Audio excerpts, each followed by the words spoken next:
Selamat malam pemirsa, salam sehat selalu, semoga semua dalam kondisi sehat walafiat dan kembali Jatim Gaspol malam hari ini menjumpai Anda selama 1 jam ke depan.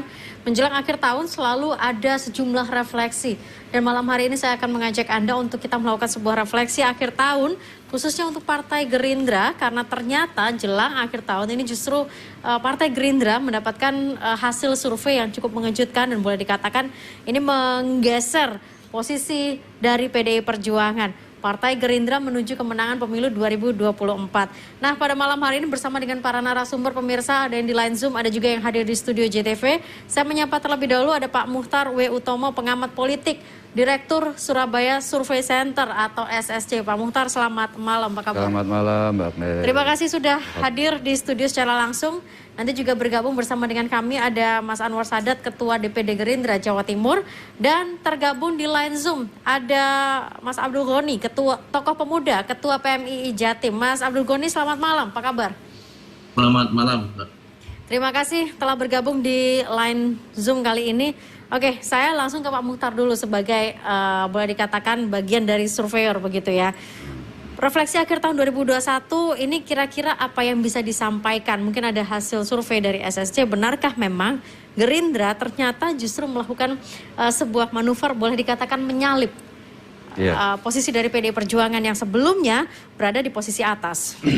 Ya, sebelumnya saya koreksi dulu agar tidak melahirkan salah paham. Jadi survei yang disebut oleh Mbak Agnes tadi itu bukan survei kami ya, bukan survei SSC. Seingat saya itu adalah salah satu hasil dari survei lembaga nasional ya.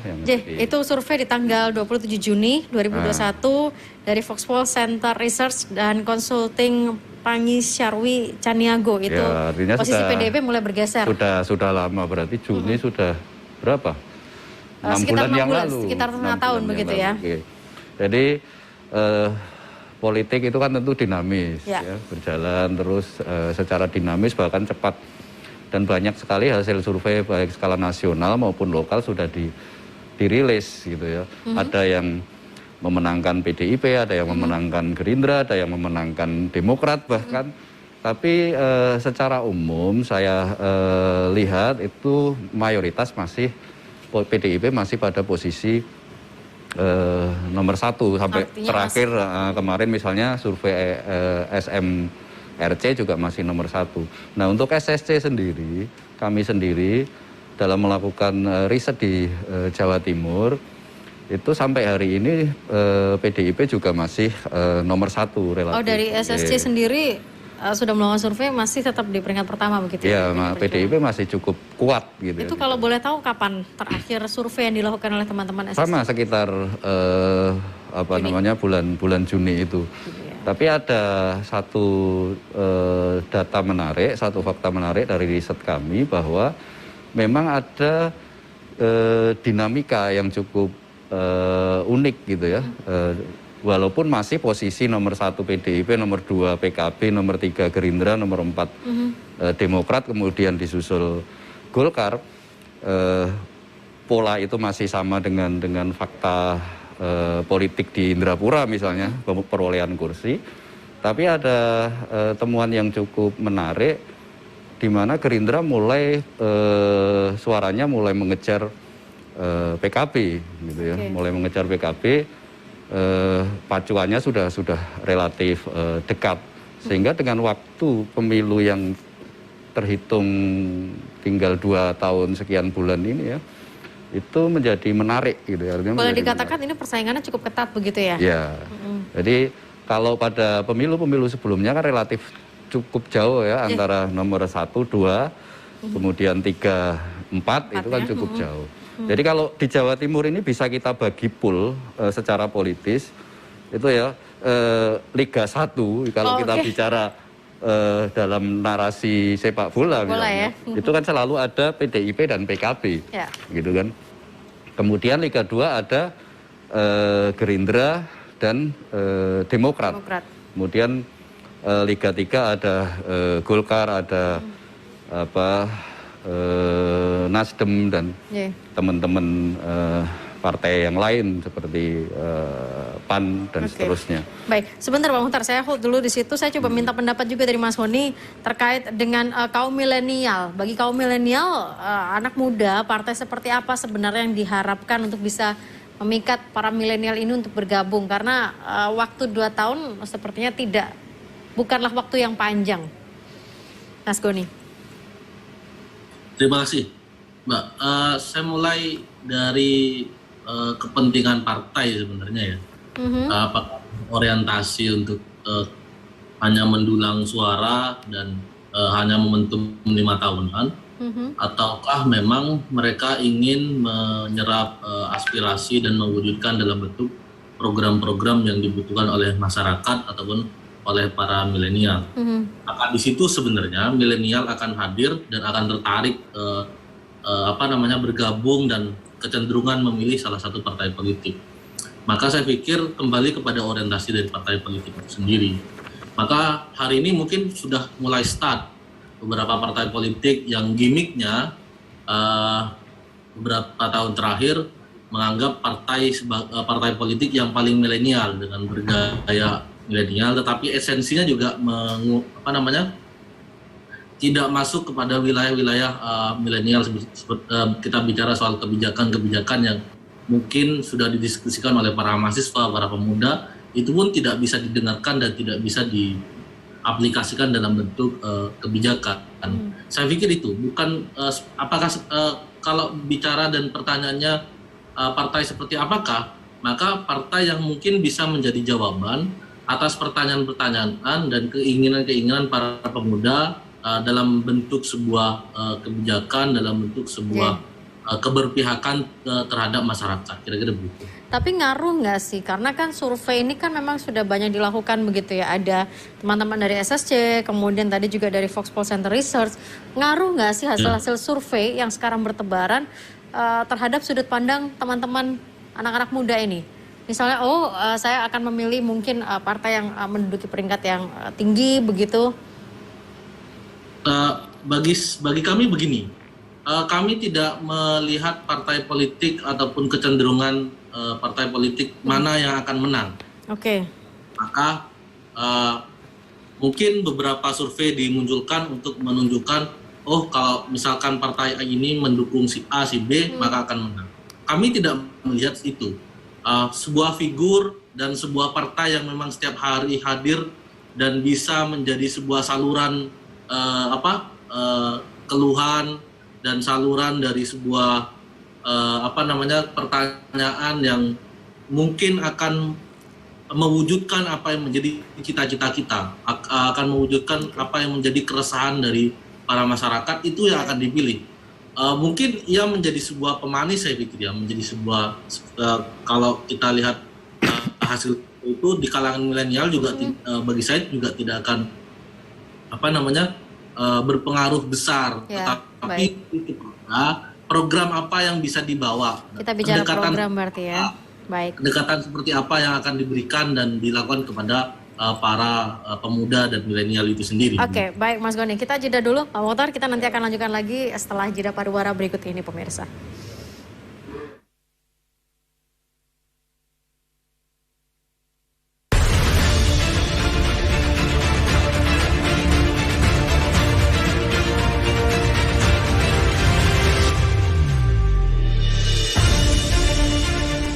Baik, mungkin dari pemirsa ada yang berkata atau berpikir 2024 nih kayaknya masih lama nih Pak Muhtar.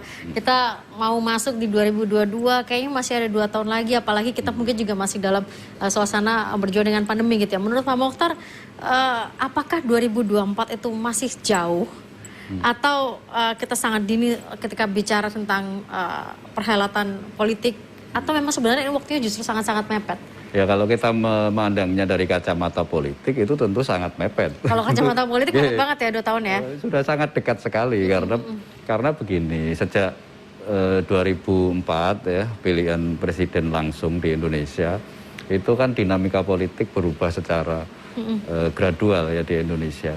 Karena satu orang itu siapapun dia latar belakangnya, apakah profesor, apakah petani, itu kan nilainya sama di bilik suara. Sehingga ada pendekatan baru. Kalau masa-masa sebelumnya politik itu selalu hanya dikaitkan dengan pada masa-masa kampanye, mendekati pemilu.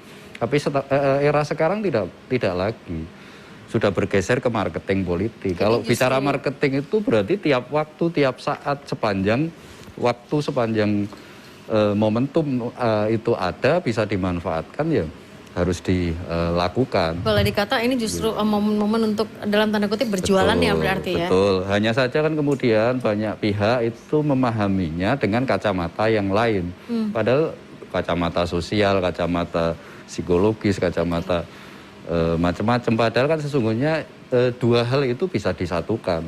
Gitu kan. Misalnya kemarin banyak partai politik turun di Semeru, dikritik. Ya, banyak dikritik, turun pada saat tidak peka, turun pada saat bencana, pada saat apapun sebenarnya. Ketika ada bantuan, ada relawan datang dari berbagai latar belakang, terlepas ikhlas atau tidak ikhlas, terlepas apa motifnya, itu kan tetap saja memberi manfaat pada publik. Nah, ini marketing itu berjalan terus. Kalau marketing berjalan hanya saat mendekati hari raya, ya jalannya jadi nggak laku berarti ya Pak ya. Oke, baik. Ini sepertinya Pak Anwar Sadat, Ketua DPD Gerindra Jawa Timur, sudah hadir di studio JTV. Kita akan rehat dulu sebentar pemirsa, kami kembali saat lagi.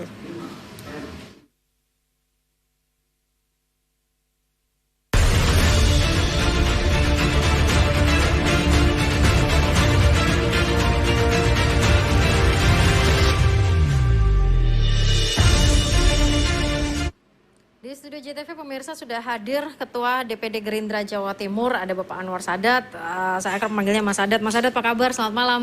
Malam, Assalamualaikum. Waalaikumsalam warahmatullahi wabarakatuh. Terima kasih sudah hadir Mas Sadat. Tadi kita di 2 segmen pertama sudah membahas, karena kan ini bicara tentang refleksi akhir tahun begitu ya. Sejumlah survei memang sudah beredar dari sejak Juni. Bahkan kalau kita melihat dari Foxpol Center Research dan Consulting Manggis Syarwi Caniago ini mengatakan posisi PDIP mulai tergeser oleh Partai Gerindra. Tapi dalam beberapa survei ternyata posisi PDI Perjuangan, bahkan dari SSC sendiri tadi juga mengatakan masih berada di atas. Ini mungkin ada tanggapan dari Mas Sadat. Semua survei itu tentu bagi Partai Gerindra adalah cermin ya buat kita berkaca gitu. Dan kita melihatnya sebagai suatu gambaran ya dari animo masyarakat terhadap Partai Gerindra, dan itu akan menjadi suatu catatan penting karena tentu partai politik itu harus menjawab apa yang diinginkan oleh publik. Setiap survei pasti tidak hanya menyampaikan informasi mengenai elektabilitas saja kan atau popularitas, tetapi juga di situ yang kita banyak belajar itu adalah bagaimana harapan, aspirasi, keinginan, tema-tema yang diinginkan oleh masyarakat itu justru yang sering kita pelototi, karena disitulah kita bisa mengarahkan kader kita, terutama yang di legislatif dan di eksekutif. Karena bagi partai politik itu, kader yang ada di legislatif adalah etalase partai politik.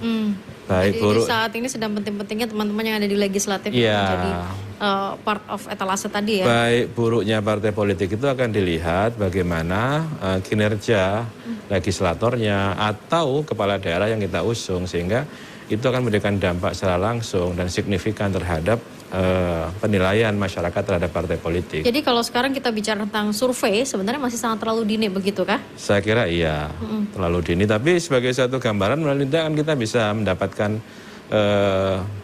survei yang menempatkan Partai Gerindra sebagai partai yang mungkin ya prospektif ke depan, itu akan memberikan semangat ya bagi para kader di bawah. Ada ukurannya berarti. Iya betul, ini. Meskipun kita nggak boleh terlena gitu. Ya tadi juga Pak Muhtar juga mengatakan seperti itu. Kayaknya yang sekarang yang lebih penting adalah bagaimana untuk dalam tanda kutip jualan etalase tadi itu ya. Oke, saya sebentar ke Mas Goni dari Ketua PMI Jatim. Mas Goni, mungkin ada tanggapan juga. Bagaimana sebenarnya kehadiran partai dirasakan? Apakah memang saat ini cerminannya adalah mereka-mereka yang duduk di legislatif? Ya, saya kira memang kehadiran partai politik ini memang sangat diperlukan ya.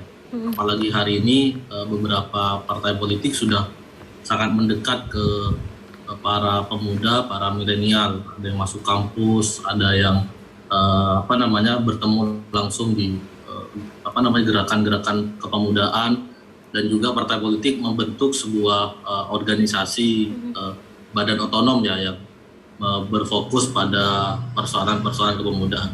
Itu saya pikir untuk dalam rangka menampung apa yang menjadi aspirasi, apa yang menjadi kepentingan, dan apa yang menjadi keinginan para pemuda di wilayah politik.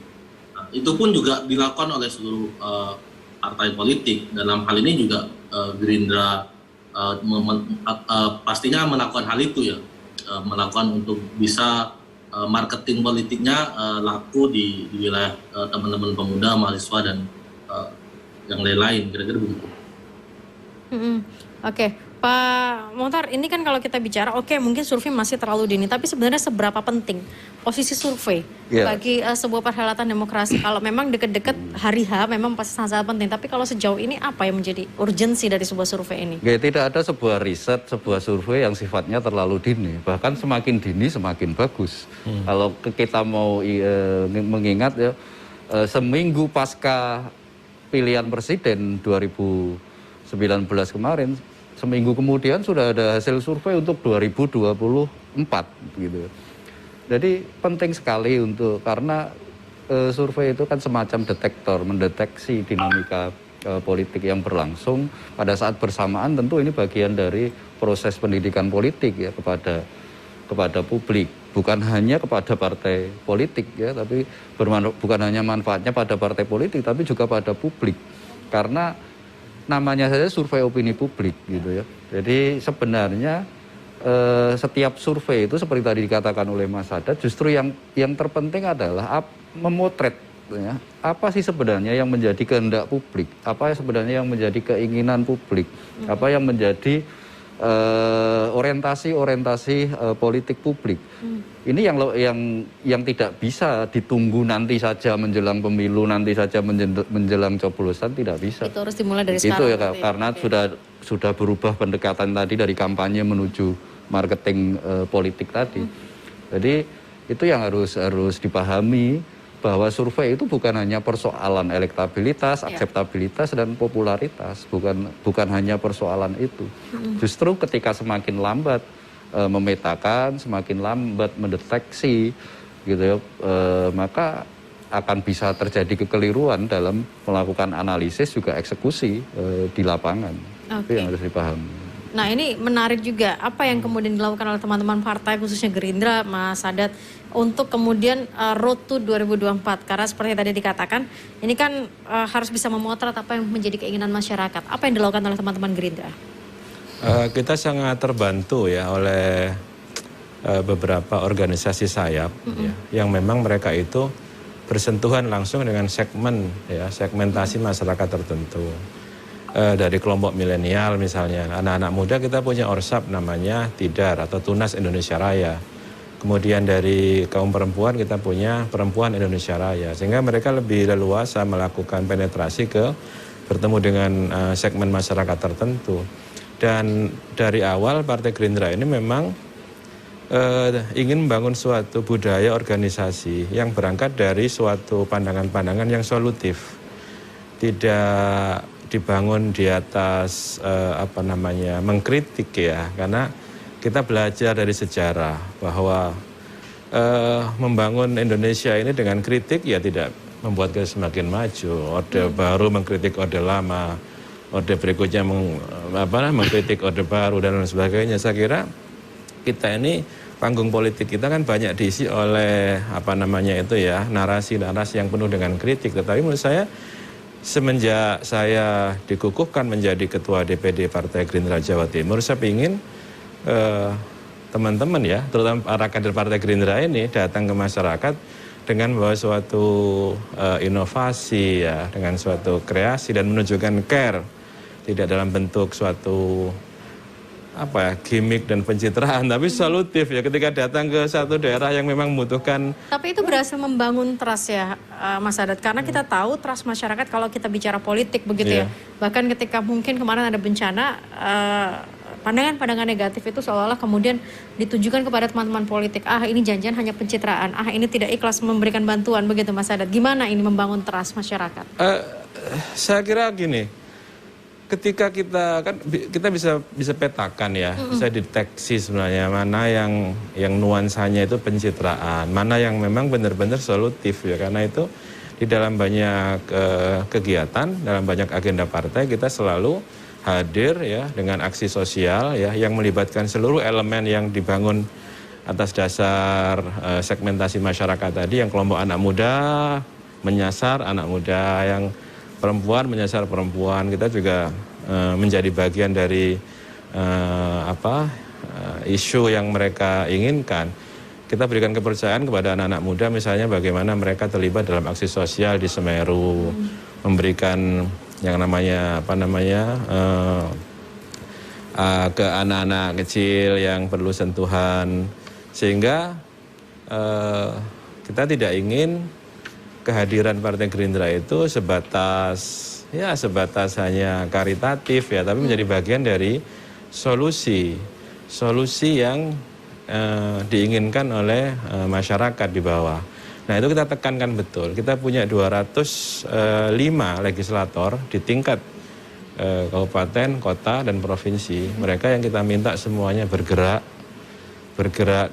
Karena saya katakan di awal bahwa mereka adalah etalase Partai Gerindra. Baik buruknya Partai Gerindra sangat bergantung bagaimana mereka terlibat di dalam menyelesaikan masalah-masalah di bawah itu. Oke. Prinsip solutif itu yang kita jadikan sebagai suatu patron ya di dalam kita bergerak di bawah. Prinsip solutif. Nah, bicara soal trust ini dari teman-teman anak-anak muda gimana? Dari Mas Goni, melihat trust apakah sudah mulai naik begitu dari teman-teman muda ke arah politik, ke teman-teman partai juga? Saya melihat misal seperti yang disampaikan Mas Sadat tentang kehadiran di bencana, apakah itu meningkatkan trust, itu saya pikir tidak bisa dilihat ya hanya di hari itu juga, misalkan begitu. Trust itu dibangun lama saya pikir. Nah, semisal tadi Gerindra menyampaikan punya saya partai, itu bagian daripada untuk membangun trust di wilayah kepemudaan dan juga wilayah perempuan dan segala macam.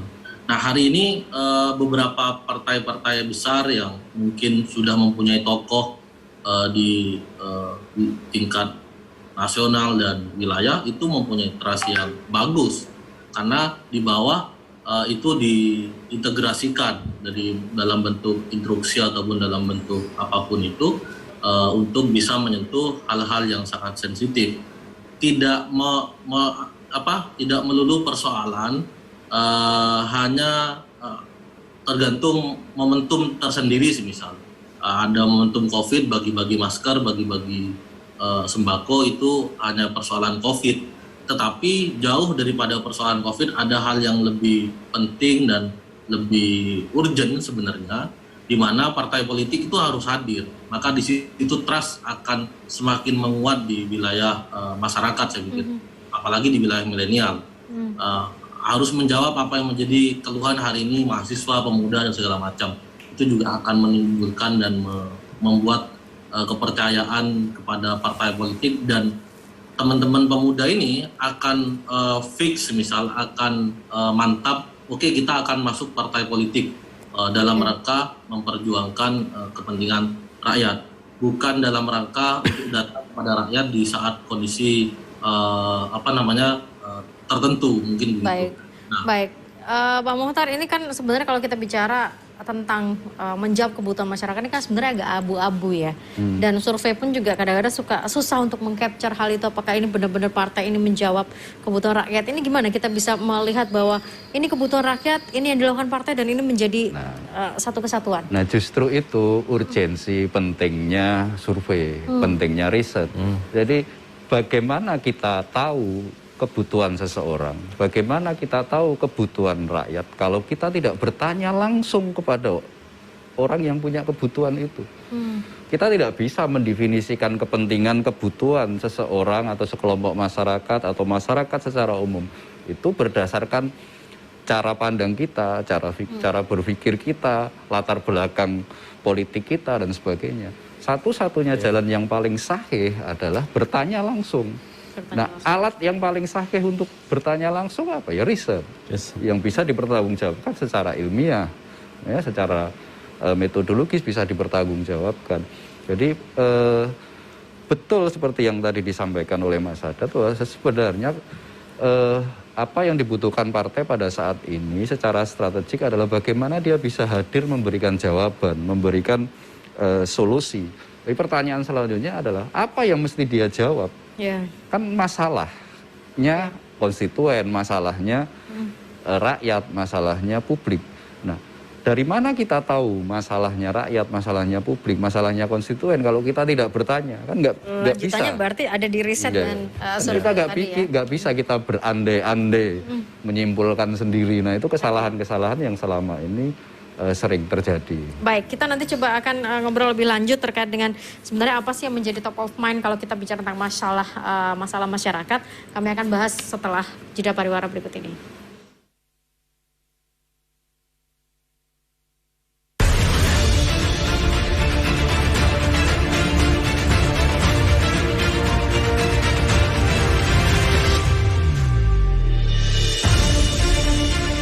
Bisa bergabung bersama dengan kami pemirsa untuk bergabung di line WhatsApp interaktif kami di 081 358 161 388. Mungkin ada masukan, sekaligus juga ini menjadi salah satu saluran untuk kita ingin tahu apa sih sebenarnya yang dibutuhkan masyarakat dari hadirnya partai supaya tidak ujuk-ujuk masuk di 2024 baru ini ya mulai lebih ramai.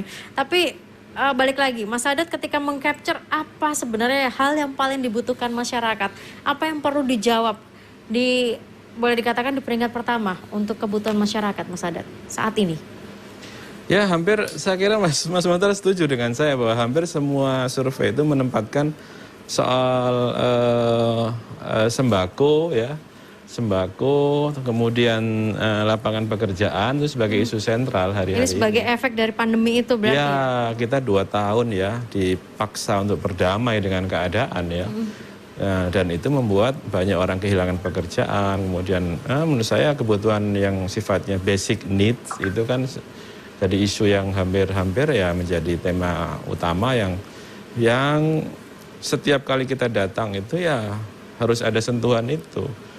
Bakti sosial dalam bentuk pembagian bahan-bahan pokok itu, beras, segala macam itu menjadi favorit ya. Kalau dengan lapangan pekerjaan bagaimana Mas Sadat? Karena kan ini juga banyak dan kita tidak tahu bagaimana sebenarnya kiprah dari keberadaan partai. Apakah memang melalui teman-teman di legislatif itulah yang kemudian bersuara terkait dengan lapangan pekerjaan yang dibutuhkan atau bagaimana?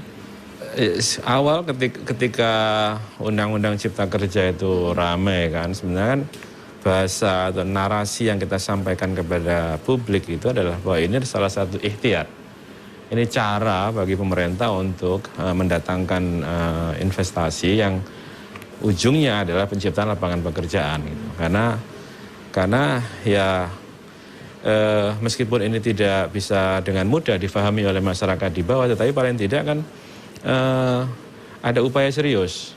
Nah, kita coba komunikasikan karena memang salah satu fungsi partai politik kan menjadi katalisator jembatan sebenarnya. Jembatan aspirasi, jembatan kepentingan, termasuk ada fungsi komunikasi politik di mana beberapa rancangan-rancangan keputusan, bahkan keputusan yang berujung pada policy itu harus terkomunikasikan dengan baik. Dan partai politik saya kira punya peran seperti itu karena mereka memiliki kesempatan berinteraksi atau terkoneksi dengan masyarakat, ya boleh dikatakan tanpa batas kan, unlimited, 24 jam kita tuh kan selalu harus mau dihubungi. Kalau ada politikus misalnya handphonenya hanya hidup sesekali ya alamat nggak akan dipilih lagi kan. Sudah menjatuhkan trust masyarakat. Pendekatan memang sudah berubah. Pendekatannya gimana ini Pak Mohtar? Ya itu tadi terkait dengan perubahan dari kampanye menuju marketing. Jadi politisi sekarang harus siap hadir setiap waktu, didatangi setiap waktu, dijapri setiap waktu. Itu bagian dari proses marketing politik yang tidak bisa terhindarkan. Terkait tadi itu memang kebutuhan dari berbagai hasil riset termasuk riset kami sendiri itu isu kemiskinan, kemudian penyediaan lapangan kerja, kemudian kesehatan, dan yang keempat pendidikan ini memang yang paling mendominasi, bukan hanya terkait karena pandemi saja, tapi memang itu menjadi kebutuhan dasar.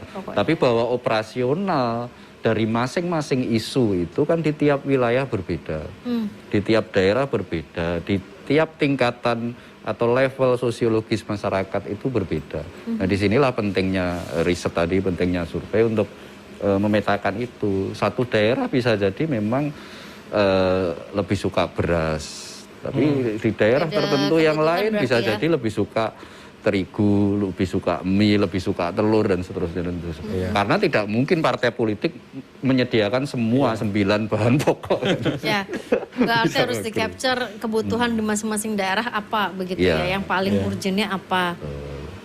Nah, itu tidak bisa kita andaikan. Artinya ya satu-satunya jalan ya memang kita bertanya, apa sebenarnya yang paling menjadi kebutuhan mendesak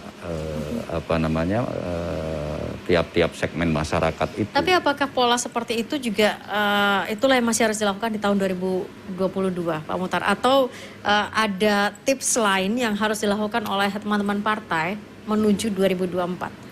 Ya tentu, itu kan hanya salah satu bagian, terutama kalau dalam konteks strategi kan itu bagian darat gitu kan. Dan kemudian ada bagian laut, ada bagian udara, jadi promosi yang terus-menerus melalui media massa seperti sekarang yang dilakukan oleh Mas Sadat, kemudian melalui medsos, kemudian membangun jaringan dengan berbagai kelompok segmen komunitas yang ada di masyarakat. Jadi ada banyak.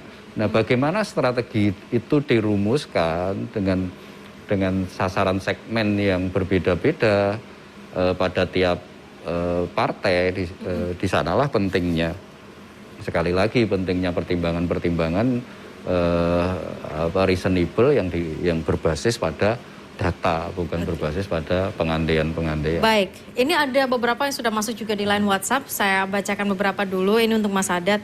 Apa ruang yang sudah diberikan Partai Gerindra kepada pemuda khususnya di Jawa Timur? Ini dari Aziza. Tapi sebelum dijawab, saya juga ingin bertanya ke PMII, ke Mas Goni, apa yang diharapkan dari anak-anak muda terhadap partai? Atau kebutuhan apa sih yang sebenarnya dibutuhkan oleh anak muda, Mas Goni?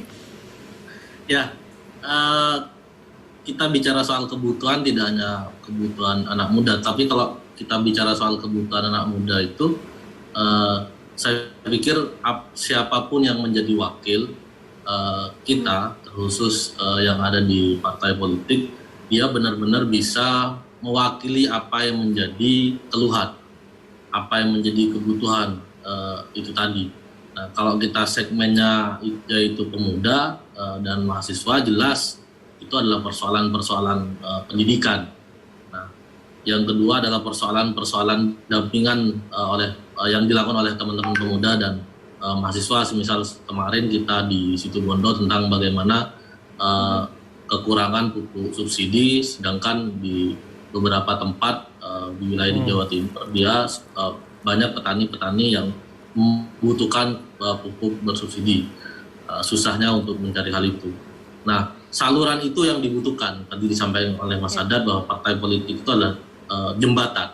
Nah, jembatan itu yang dibutuhkan oleh para pemuda, di mana pemuda ini selain juga, pemuda dan mahasiswa juga, selain juga membutuhkan sebuah kebutuhan di wilayah pendidikan, dan juga mereka mempunyai kawan dampingan atau masyarakat dampingan yang dimana itu juga perlu disampaikan kepada para wakil kita, baik secara demonstrasi maupun secara langsung. Kalau saya dengan Mas Sadat menyampaikan secara langsung.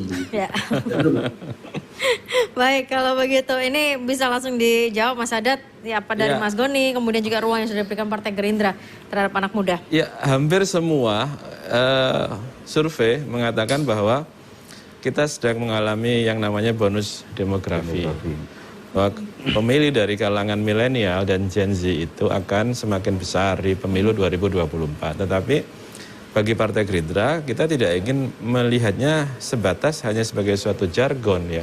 tetapi kemudian berikan ruang yang besar kepada anak-anak muda untuk berkiprah di partai ini. Beberapa waktu yang lalu kita berikan kesempatan kepada mereka untuk datang di sini untuk berdialog. Ada anak-anak muda ya, legislator Partai Gerindra yang usianya masih 20-an.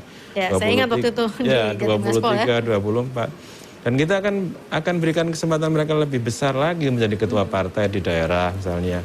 Kemudian menjadi pimpinan DPRD di daerah ya. Kemudian kita juga tidak menafikan fakta bahwa secara populasi ibu-ibu atau kaum perempuan itu harus diberi ruang yang lebih besar ya. Di samping karena memang tuntutan dari undang-undang 30% juga secara populasi mereka lebih besar gitu loh. Karena itu kita juga ingin buktikan bahwa ada beberapa ketua partai di tingkat DPC kabupaten kota kita serahkan kepada perempuan yang bukan karena perempuannya tapi karena qualified karena mereka kemampuan itu. Dan kualitasnya. Karena kualitasnya ya. Dan itu kita protektif betul. Dan kita endorse ya, dan kita dukung, kita support untuk memberikan pelatihan-pelatihan dalam bentuk meningkatkan kapasitas mereka sebagai politikus. Baik. Nah, bagi saya sih ya, saya ngomong ke anak muda itu bahwa tidak ada satupun kronik perjalanan sejarah bangsa kita itu yang lepas dari anak muda.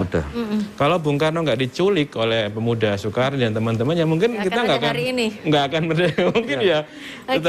Karena itu bagi Partai Gerindra memberikan peluang, kesempatan dan peran bagi anak-anak muda itu sama dengan memberikan mereka perannya. Fitrah mereka memang harus terlibat dalam setiap kronik perjalanan sejarah bangsa kita. Baik, gitu. Beberapa jawaban dari Mas Haddad ini juga sudah menjawab terkait dengan ada Bu Wati di Surabaya, suara perempuan menjadi pendulang dalam pemilu, bagaimana Gerindra merangkul pemilih wanita, tadi sudah sempat disampaikan. Kemudian langkah nyata Gerindra menyiapkan persiapan Pilkada 2024 Susilo Surabaya. Bicara soal Pilkada 2024, ada juga yang bertanya, Pak Sadat saya dukung maju nyalon GUP 2024, Iwan di Pasuruan. Saya dengar beritanya juga begitu. Anda tokoh NU dari Ponpes Sidogiri ini juga kompak diusulkan kader Gerindra Jatim maju sebagai calon gubernur. Saya langsung aja nih, mumpung juga ada yang sudah bertanya di line WhatsApp. Gimana Mas Sadat? Ya kalau seorang ketua partai di tingkat provinsi itu dia nggak mau jadi calon kepala daerah, ngapain jadi ketua partai? Oh gitu, oke. Artinya berarti ini secara kan begitu, secara tersiratnya Pak Mokhtar, Mas Haddad siap begitu ya? Ya, konsekuensi politik. Konsekuensi politik, oke. Konsekuensi politik. Jawabannya cukup diplomatis, kita menunggu saja pemirsa. Kemudian dari Badrus di Sidoarjo, sebagai sebuah partai politik yang cukup besar, apakah Gerindra khususnya Jawa Timur memiliki optimisme dalam menghadapi pemilu 2024 yang akan datang? Apakah Gerindra juga punya opsi mengajukan kader-kadernya untuk maju dalam pilkada serentak?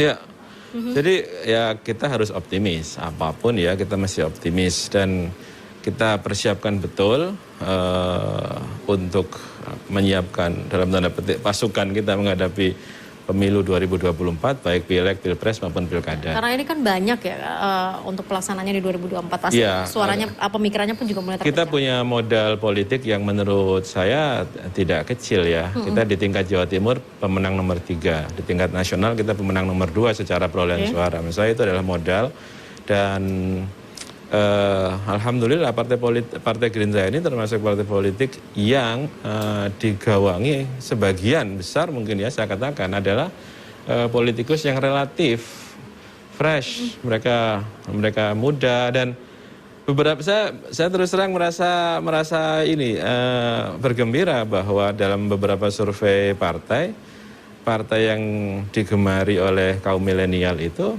partai Gerindra.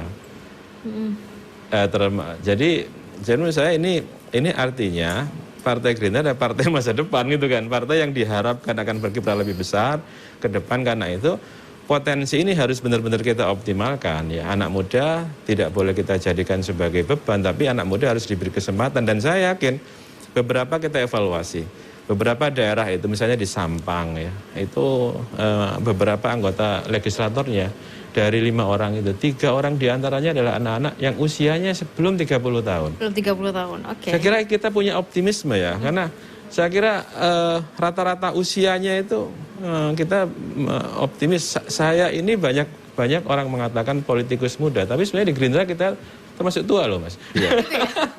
Di luar beda, di dalam juga beda. Tapi itu sekaligus juga ada yang bertanya begini Mas Adat. Bukan hanya fokus terhadap bagaimana kemudian mendulang suara, menggait suara anak muda, kaum milenial atau perempuan begitu ya. Tapi bagaimana menjaga konsistensi para kader untuk perhatian kepada konstituennya dari Faisal di Tuban. Jadi gimana supaya bisa tetap konsisten dengan konstituen? Ada beberapa bagian yang sebenarnya ya kita harus menjadi konsumsi internal kita ya. Misalnya mensinergikan antara saya selalu memberikan peran yang lebih kepada para legislator kita, 205 orang anggota DPRD itu, karena mereka punya kesempatan lebih banyak dibanding yang lain untuk bertemu dengan masyarakat. Nah itu kita sinergikan antara DPR RI, DPRD Provinsi, DPRD Kabupaten Kota, sehingga mereka bergerak bersama-sama, mengusung isu yang sama. Dan bagi Partai Gerindra, kita tidak ada visi provinsi, visi kabupaten, semuanya bergerak bersama-sama, tegak lurus, satu komando ya dengan isu yang diusung oleh ketua umum. Termasuk dalam konteks misalnya kita termasuk partai yang sebenarnya enggan ya memberikan mengkritik secara membabi buta terhadap seluruh polisi kebijakan kepala daerah misalnya. Kita ingin membangun suatu, saya katakan di awal, membangun suatu budaya organisasi berpartai itu yang berangkat tidak karena mengkritik secara membabi buta, tetapi kita ingin menawarkan suatu solusi. Kita sedang berhadapan dengan misalnya, kita di dalam konteks Jawa Timur ya, karena saya pimpinan DPRD Jawa Timur, saya ingin mengatakan bahwa kita memberikan catatan kritis bahwa Jawa Timur ini punya prestasi dalam hal investasinya naik, bahkan dapat penghargaan dari BKPM. Tetapi pada sisi yang lain itu pengangguran juga naik. Sehingga ini kan paradoks akhirnya. Investasi ini buat siapa akhirnya kan gitu kan. Lalu kita menawarkan solusi. Saya kira ada banyak perusahaan-perusahaan yang akhirnya dia harus memangkas anggaran peningkatan sumber daya karyawannya misalnya. Kenapa nggak disinergikan dengan kita punya balai-balai pelatihan yang tersebar di 16 kabupaten kota. Saya kira itu bisa bersinergi, juga bisa mengajak masyarakat meningkatkan skillnya sehingga tidak hanya sekedar kritis berarti ya. Iya, kita ingin manfaatkan itu. Kita manfaatkan itu sebagai tempat untuk melatih anggota masyarakat sehingga dia punya skill ya. Dia dimotivasi untuk berwirausaha misalnya, dan kemudian kita juga efektifkan program-program dari perbankan baik yang milik pemerintah provinsi ya maupun bank-bank pemerintah untuk mereka memberikan suntikan modal. Namun saya itu hal-hal yang sifatnya paradoks seperti itu kan nggak boleh dibiarkan menjadi isu yang liar gitu. Ya itu yang harus dibenahi. Nah ini sebelum kita jeda, ini ada yang berkata WhatsApp Masud di Nganjuk. Selamat malam Pak Sadat, maaf kalau memang Gerindra mau sukses harus punya calon dewan yang punya rupiah dan menata di ranting atau tingkat desa yang valid, jangan abal-abal. Mungkin ini lebih tepatnya saya ke pengamat nih, ke Pak Mohtar, menanggapi yang seperti ini, gimana? Iya, dalam politik itu kan tidak pernah ada faktor tunggal ya.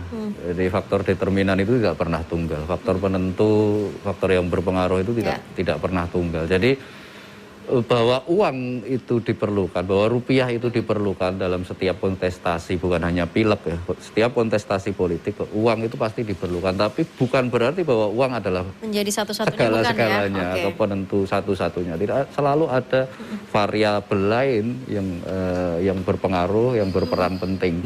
Nah ini yang disebut sudah masuk ke khasanah atau wilayah strategis.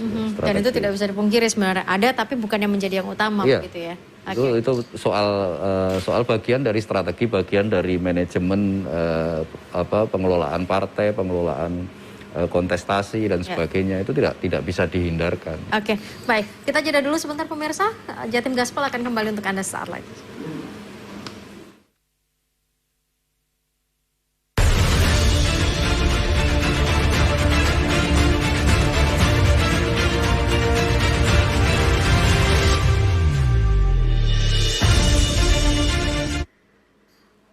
Waktunya mungkin tidak agak panjang, meskipun sebenarnya masih banyak yang kita obrolkan. Saya boleh bergeser ke Mas Goni dulu dari PMII. Mas Goni, ada tadi yang sempat bertanya dari Joko di Pasuruan. Mas Goni, sebagai salah satu tokoh pemuda dan ketua organisasi kemahasiswaan yang besar seperti PMII, apa juga punya keinginan untuk ikut kompetisi dalam pemilu?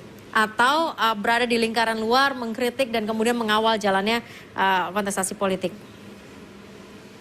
Baik, kalau saya dikasih kesempatan oleh Mas Sadat, saya pasti... Asik. Berarti langsung mencari wadah ya? Ya, kita sudah malang melintang mempunyai basis dampingan ya. Di hampir 30, kita punya 31 cabang di seluruh Jawa Timur. Kita punya dampingan petani, nelayan, terus buruh, yang lain-lain, dan perlu pengalaman kita berada di luar juga tidak juga kita mengetahui, dan memang kita juga harus bisa merangsek masuk di wilayah legislatif maupun eksekutif untuk bisa memperjuangkan langsung di apa yang menjadi keluhan dan berwujud pada persoalan kebijakan. Tetapi yang juga saya sampaikan sederhana saja, kalau misalkan Gerindra ingin merebut hati para pemuda, semisal suruh aja semua legislatifnya untuk membangun lapangan desa untuk para pemuda. Kita kan kita ini kan banyak sekali anggaran yang dimiliki oleh para dewan-dewan itu, tetapi dan wujudnya juga tidak bisa melirik para pemuda, kira-kira begitu. Baik. Fasilitas olahraga, fasilitas yang menunjang minat dan bakat para pemuda itu juga harus bisa difasilitasi, kira-kira begitu. Jangan momentum hari ini AFF muncul semua agak menjadi menjadi seorang wakil rakyat yang seakan-akan peduli dengan sepak bola, kira-kira begitu. Nah, saya sukanya dengan Mas Sadat ini memang tampilannya tidak mengikuti para pemuda, tetapi pemikiran dan saya bingung maksudnya tampilan tidak mengikuti para pemuda. Oke, baik, terima kasih Mas Goni untuk pesan dan juga kesannya terhadap keberadaan dari Mas Sadat dan juga teman-teman Gerindra. Saya ke Pak Muhtar, mungkin ada istilahnya, ini kan refleksi akhir tahun, apa sekali lagi yang harus dilakukan atau menjadi PR teman-teman Gerindra menuju 2024? Iya. Kalau kita bicara konteks politik Jawa Timur, itu ada 3 segmen yang tidak boleh diabaikan untuk 2024 tadi. Tadi sudah dibilang ya. Satu, segmen generasi Y sama Z, atau yang sering disebut kaum milenial. Ini 2024 nanti lebih dari 50%. Ya.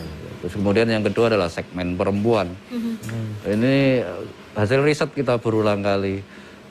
Pada setiap kontestasi politik, bukan hanya pileg tapi juga pilkada, itu yang paling bersemangat datang ke TPS adalah ibu-ibu, adalah emak-emak, adalah itu yang harus kaum perempuan. Baik. Kemudian yang ketiga tentu adalah basis Nahdliyin atau NU ya, Nahdlatul Ulama. Jadi saya rasa bukan hanya bagi Gerindra, tapi semua partai politik ketika bicara Jawa Timur untuk 2024 tidak akan bisa mengabaikan 3 segmen penting itu, dan bagaimana menyusun strategi dalam upaya untuk bisa meraih sebanyak-banyaknya suara dari 3 segmen tersebut. Baik. Tapi terlepas dari itu ada faktor eksternal seperti Pilpres terutama yang tidak bisa diabaikan ya. Karena mulai 2024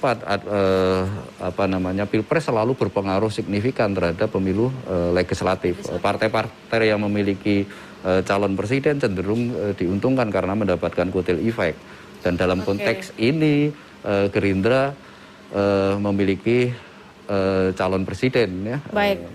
Apakah yang sudah disuarakan oleh berbagai daerah misalnya masih Pak Prabowo gitu. Ini satu keuntungan bagaimana bisa mengemas itu semua. Semuanya menjadi kemenangan untuk Gerindra begitu ya, bagaimana mengemasnya. Nah, Mas Sadat, terakhir amunisi yang disiapkan oleh Gerindra, karena mau tidak mau 2024 ini kan ada Pilpres, Pileg, Pilkada juga.